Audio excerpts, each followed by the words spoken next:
नमः सिद्धेभ्यः नमो अरिहन्ताणं नमो सिद्धाणं नमो आयर्याणं नमो वज्रायाणं नमो लोहे सौसाहुणम्।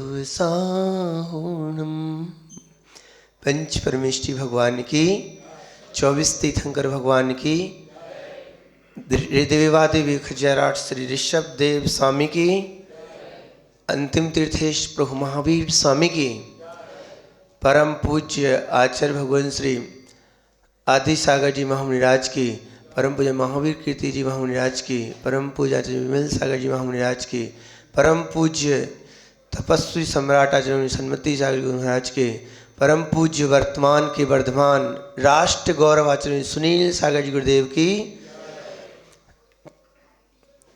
उपस्थित प्यारे प्यारे विद्यार्थियों, ये वो जीवन है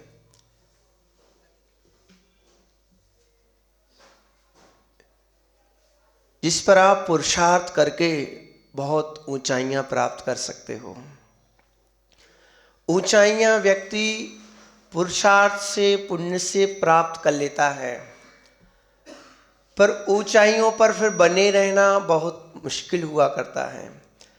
वैभव में व्यक्ति विचलित हो जाता है, उपलब्धियों पर जीव भोगों में मस्त हो जाता है। आप विद्यार्थी हैं, आपके लिए महत्वपूर्ण बातें आपके बीच में मैं थोड़ी सी बताऊंगा आचार्य भगवान के साक्षी में। अपने जीवन को उन्नत बनाना है तो सर्वप्रथम हमारे 3 कर्तव्य हैं। पहला कर्तव्य, हम जिस परिवार में पले पुसे हैं उनके माता पिता के प्रति हमारा पहला कर्तव्य है। हम कितनी भी ऊंचाइयों को प्राप्त कर लें, कितनी भी चतुरता, कितनी भी कला कौशल हमारे जीवन में आ जाए, पर माता पिता को कभी नहीं भूलना चाहिए। तो पहला कर्तव्य क्या है? अपने माता पिता के प्रति। दूसरा कर्तव्य, जिस समाज में हम पले पुसे हैं, खेले कूदे हैं, बड़े हुए हैं, उस समाज के प्रति भी हमारा कर्तव्य बनता है। तीसरा कर्तव्य, जिस देश की भूमि पर हमारा जन्म हुआ है, जिस सरजमी पर हमारा जन्म हुआ है, उस देश के प्रति भी हमारा कर्तव्य होता है। उसके प्रति हमारी गद्दारी नहीं हो, उसके प्रति हमारी वफादारी होना चाहिए। आज आप इतने सुरक्षित हैं, इतने संस्कारवान हैं, आपको यहाँ जहाँ दया, अपने मंदिरों का संरक्षण या सब कुछ मिल रहा है, ये अपने देश की वजह है। और ऐसी भी कंट्रियां हैं, देश हैं जहाँ लोग मांसाहारी हैं, अपने आचरण से च्युत बने रहते हैं। आपके लिए ये बड़ा सौभाग्य है कि ये भारत जैसे देश में जन्म हुआ है। बच्चों, अपनी उन्नति के लिए 3 सूत्रों को जरूर ध्यान में रखो। सबसे पहला सूत्र है, बोलो, ऊंची सोच, कड़ी मेहनत, पक्का इरादा।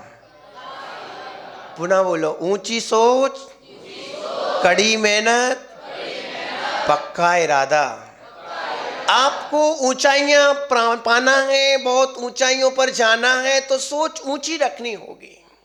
चाहे वो आप गृहस्थी परिवार में हो, चाहे आप अध्यात्म के क्षेत्र में हो, चाहे आप समाज सेवा के क्षेत्र में हो, या किसी भी क्षेत्र में हो, सोच ऊंची रखना होगी। और वैसे आत्म शांति की दृष्टि से देखें, जिस व्यक्ति की सोच अच्छी होती है, पवित्र सोच होती है कि पूरी सर्वे भवन्तु सुखिना, जो हमारे यहाँ प्रार्थना में एक प्रार्थना रूप में अपनी भावना करते हैं, समस्त जीव, पृथ्वी मंडल के जीव सुखी रहें, आनंदित रहें, किसी के जीवन में तकलीफ ना हो। जैसा मैं सुख चाहता हूँ वैसा दूसरा जीव भी सुख चाहता है। आप चाहते हो ना हमारे लिए बराबर सुबह से शाम समय पर भोजन मिले, अच्छे कपड़े मिलें, अच्छा सम्मान करे, कोई हमारी सेवा भी करे, या सेवा करे या हमारी देख रेख भी रखे, हमें कोई तकलीफ आए तो कोई हमारी हेल्प ज़रूर करे। यानी आप चाहते हैं बहुत सारी ढेर सारी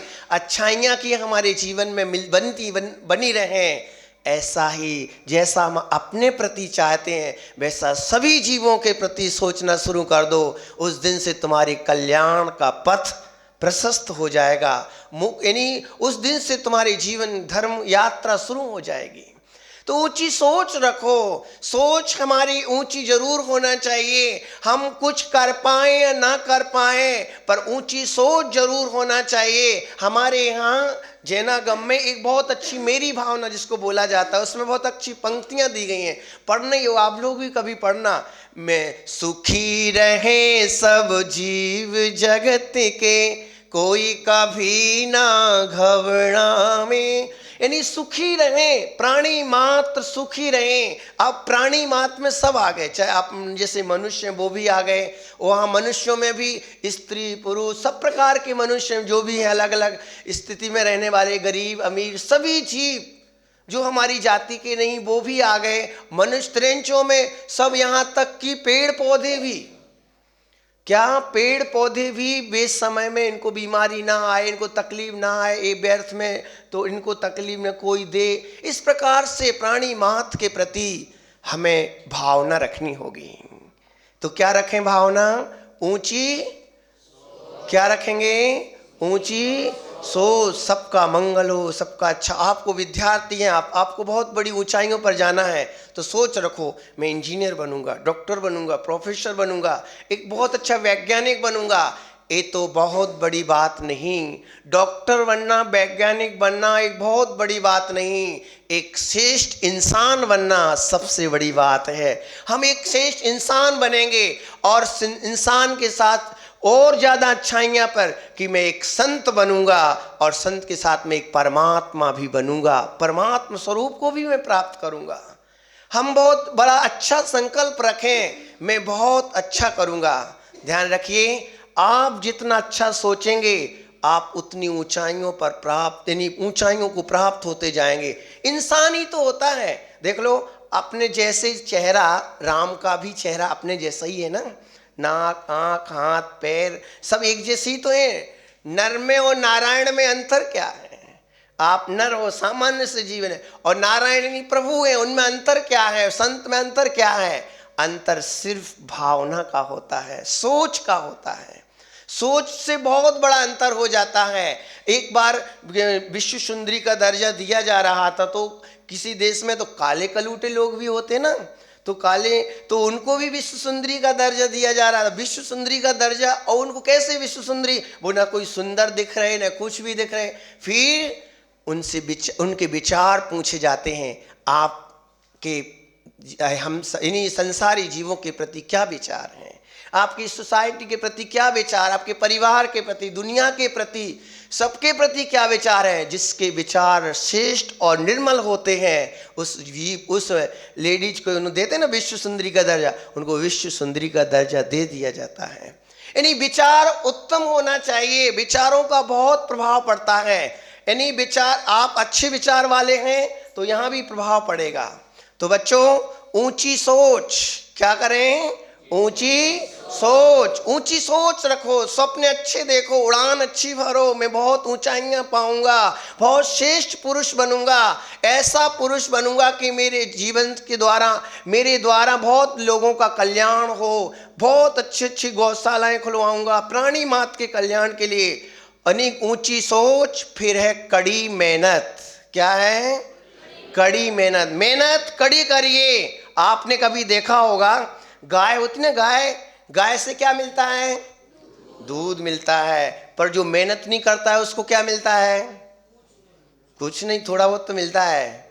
बिगर मेहनत वाले को क्या मिलता है? गोबर। गोबर देखे ना, गोबर मिलता है। आप पर गोबर फ्री में मिल जाएगा बिगर मेहनत के। और आपको पूर्ण क्या बोलते हैं वो, हाँ, खोवा या क्या बोलते हैं, रसगुल्ले वगैरह खाना है तो क्या चाहिए? मेहनत करनी होगी, पुरुषार्थ करना होगा।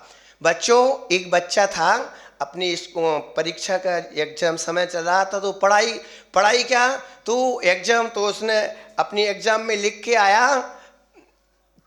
बच्चा होशियार था, पढ़ने में पर थोड़ा आलसी टाइप का था, तो उसने लिख दिया मुझको कुछ नहीं आता है, क्या? गाय हमारी माता है। और टीचर ने देखा, जब उत्तर पुस्तिका को चेक किया तो उसमें देखा तो आश्चर्य हुआ कि इसने भी, तो टीचर भी तुम्हारे उस बच्चे जैसे ही थे। तो उसने उनने के लिए चिंता मत करो, मैंने उनने क्या लिखा, बैल हमारा बाप है, नंबर देना तुम जैसी मेहनत करोगे वैसे ही। तो मेहनत ज़्यादा करो। अभी में मेहनत करो। आप कितनी क्लास, कौन सी क्लास के हो? 8वीं वाले होंगे, कोई 10वीं वाले होंगे, 11वीं वाले होंगे। जितनी क्लास में आप हो उतने घंटे आप मेहनत करो। एक दो बच्चे थे, बात कर रहे, 3 बच्चे आपस में चर्चा कर रहे थे। बोले मैं इतनी मेहनत करता हूँ, इतनी मेहनत करता हूँ, इतनी जी भर के पढ़ाई करता हूँ, पूछो मत। बोले कितनी मेहनत करते हो? बोले मैं इतनी मेहनत करता हूँ, पढ़ाई पढ़ने में इतना व्यस्त रहता हूँ। बोले मेरी माँ बोलती है जाओ टमाटर की सब्जी लेके आओ सब्जी मंडी से, तो मैं टमाटर की सब्जी लेने जाता हूँ। हाँ, तो टमाटर लेके आओ, वो सब्जी का मतलब टमाटर लेके आओ, तो टमाटर की जगह में दूसरी और सब्जी लेके आ जाता हूँ, यानी भूल जाता हूँ। वो बोले ए तो ये बड़ा बड़ा काम है, तुम इतने व्यस्त हो। बोले मैं इतना काम करता हूँ, यानी मैं इतनी पढ़ाई करता हूँ, इतनी व्यस्त हो जाता हूँ। बोले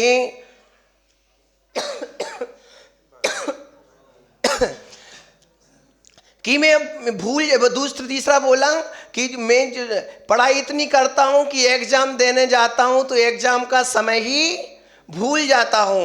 यानी आप पढ़ो, मेहनत करो, पर जो हमें याद रखने लायक है उसको ज़रूर याद करो। बच्चों, कड़ी मेहनत हमें जीवन में बहुत ऊंचाइयां लाती है। आप जिस विद्यार्थी जीवन में हैं, यदि इस जीवन को छोड़ दो, विद्यार्जन नहीं करो, मेहनत नहीं करो, तो बाद में क्या होगा? कोई अवसर नहीं आएगा।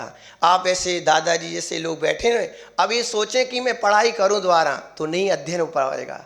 तो ऊंची कड़ी मेहनत और फिर पक्का इरादा। क्या करो? इरादा हमेशा पक्का रखो। मैं जो कुछ भी करूंगा बड़े उत्साह के साथ करूंगा, बड़ी मेहनत के साथ करूंगा, और उस उत्साह इरादे को कभी चूकेंगे नहीं, छोड़ेंगे नहीं। जो करेंगे, संकल्प लिया है वो पूरा करेंगे। तो बच्चों, ऊंची सोच, कड़ी मेहनत और पक्का इरादा। अब अपन को आचार्य भगवान संबोधन करेंगे। आप सब का जीवन श्रेष्ठ बने, निर्व्यसनता की ओर बढ़े, पवित्रता के साँचे में हमारा जीवन ढले, हम भी उस पवित्रता का अनुभव कर सकें। ऐसा मंगलमय संबोधन कि आचार्य भगवान जैसे आप उस परम शांतता का वेदन करते हैं, और हम भी आप जैसे ही संसार में हैं, पर आपने इतनी निर्मलता को कैसे अर्जित किया है, वो उपाय हमें भी बताएं। इन्हीं मंगल भावना से आचार्य भगवान के चरणों में कोटि कोटि वंदन नमोस्तुते।